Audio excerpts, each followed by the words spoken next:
বিসমিল্লাহির রহমানির রহিম। সবাই আসসালামু আলাইকুম ও হিন্দু ভাই বোনদের আদাব। তো ইতিমধ্যে সবাই হয়তো আমাকে চিনতে পেরেছেন।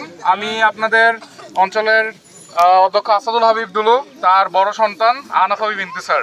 তো হয়তোবা সবাই আমাকে আমি যখন প্রথম জন্মগ্রহণ করি সেই 2001 সালের দিকে, তখনই হয়তোবা বাবা আমাকে হয়তোবা এখানে নিয়ে এসেছিল। তখন আপনারা অনেকেই চিনেন, অনেকে আমাকে জয় নামেও চিনে থাকেন এখানে।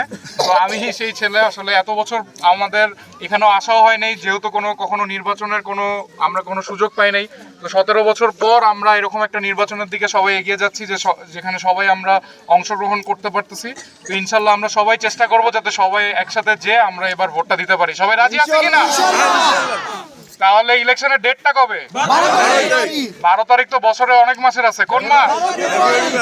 ঠিক আছে, তাহলে ডেট আর মাস ফাইনাল। কোন দল? বিএনপি। ঠিক আছে, ক্যান্ডিডেটটা কে? ঠিক আছে, তাহলে ডেট ঠিক আছে, মাস ঠিক আছে, দলও ঠিক আছে, ক্যান্ডিডেটও ঠিক আছে। তাহলে ভোট দিতে কোনো অসুবিধা আছে? তাহলে মার্কাটা কি? মার্কাটা কি? ইনশাআল্লাহ 12 তারিখে আমরা সবাই একসাথে ভোট দিতে যাব। ঠিক আছে, সবাই রাজি আছি তো? ইনশাআল্লাহ। ধন্যবাদ সবাইকে। আসসালামু আলাইকুম।